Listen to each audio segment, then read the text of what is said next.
Wicked. Yep, I had to go see this one.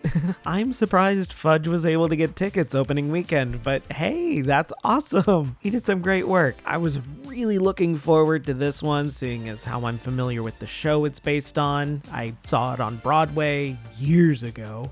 Really good though. I'm not very familiar though with the book series, but maybe I'll check that out eventually. So yes, this movie is Wicked Part 1. You heard me right. Part 1. This movie is going the route of Dune and other movies like that now, where it's being split into 2 parts, but not advertised as such until you actually sit down and see the title card with a Part 1 attached to it. Both parts are shot back to back, so regardless of how the first one is received in theaters, the sequel will come out anyway to finish the story. Personally, I'm not a very big fan of the whole not advertising this is a Part 1, Part 2 movie. It's honestly a little annoying to only find out about a month before the release that it's only Part 1. What? Do movie companies seriously think that they have to trick audiences like that? Especially with a fan base already this strong, like they're gonna show up regardless, just say it's Part 1.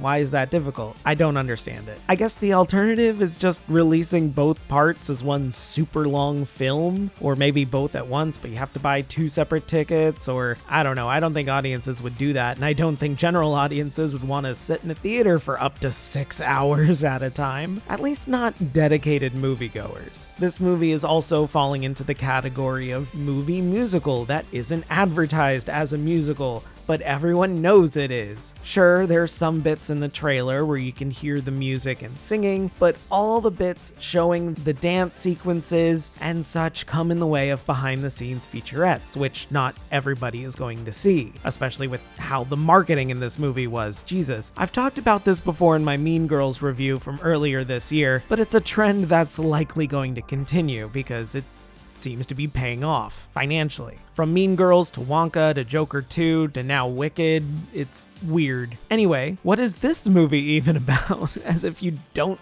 already know. Who seriously has no idea about this incredibly famous musical based on the Broadway stage show of the same name? Well, some people don't, so it's for you guys, I guess. This is a new, twisted take on the Wizard of Oz, following the Wicked Witch of the West and exploring her backstory about what if she was just misunderstood, and tackles ideas like racism, politics, and fear-mongering, to name a few. Wicked follows the Green Witch of the West, known as Elphaba, and her unlikely friend and fellow witch Glinda the Good, as she struggles with not only her green complexion and how people respond to that, but also her mysterious magical abilities, and uncovering a conspiracy that seems to be silencing all the talking animals in the land of Oz. Of course, there's a lot more nuance in there, and that's already a lot, but I'll go ahead and just say it now. This movie is fantastic. It's really, really good.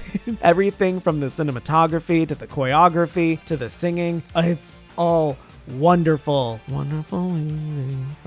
There's definitely an argument to be made for this movie being how musical adaptations should be. I do have some small gripes here and there, but overall this is an extremely solid, very emotional, and exceedingly entertaining film. I'm incredibly eager for Part 2, or Act 2 I guess, next year. That's right, this entire 2-hour 40-minute movie is only half the story. It's only Act 1, ending right after the Defying Gravity number. And that's my first gripe with this film. It's really, really long, especially for only half the story.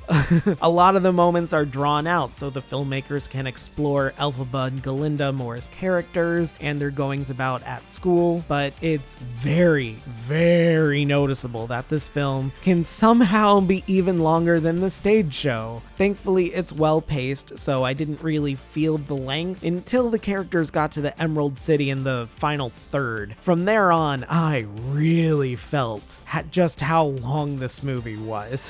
Every pause between a song just dragged on and on. I don't know why Defying Gravity itself has like 5 or so breaks in between the singing moments just so the characters can talk and emote. It's so funny how often that happens in that one song. Like, just, I was ready for the movie to end at that point. Great scene, but just way too drawn out.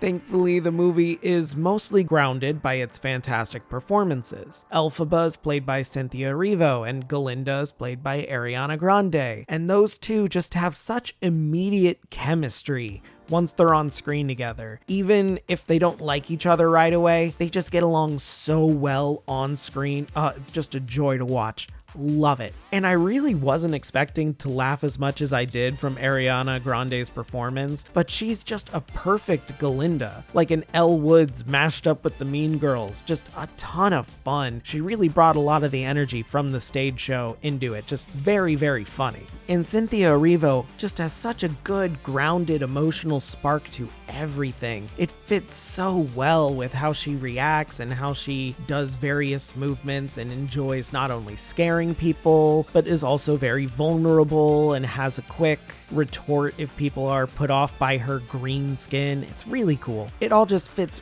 really well. And then even when the plot and other characters are being way over the top, she brings it back down to a believable level.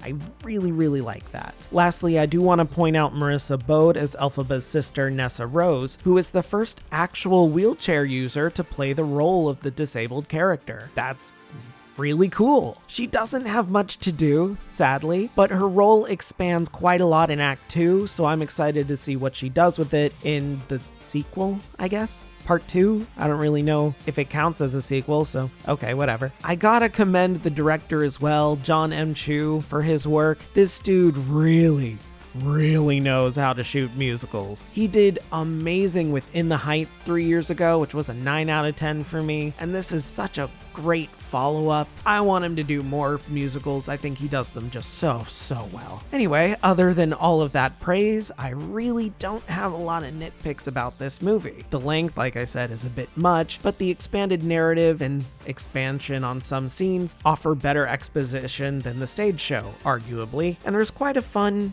few homages to the stage show as well, so I like that. I don't think it justifies the length, but I still like it. This is a fan film. An incredibly expensive fan film with dream casting, but okay. The sets are giant and colorful, the costumes are ridiculously big, and everyone seems to be having a ball. I do want to point out the Emerald City scene where it had what I believe to be props from the stage show milling about in it. I really liked that. That was a joy scene to watch, even if it was overly long as well, but still just a lot of fun there. So if I were to improve this movie, I'd maybe speed up some of the mid-movie scenes and probably tie Defying Gravity back together so it isn't as broken up as it is, because 5 pauses are just way too much. But other than that, there's not a lot here to fix. This is an incredibly solid film that expands on a beloved franchise. If you've read the books, if you know the stage show, then yeah, you're going to know this movie. You're going to probably really enjoy it. Even if you don't know anything about it, you're probably going to have a very solid, very fun time. Just know that it's very long.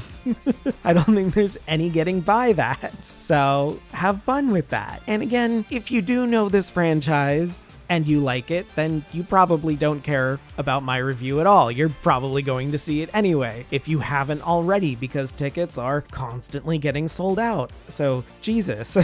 I'll just say it here and get into my closing statements. So, by all means, go have fun, see this in theaters, dress up, have a fun time. We haven't been able to dress up like this probably since Barbie, so just a good time. I just hope you don't have any high school show choirs sitting in your theater. That would be truly wicked.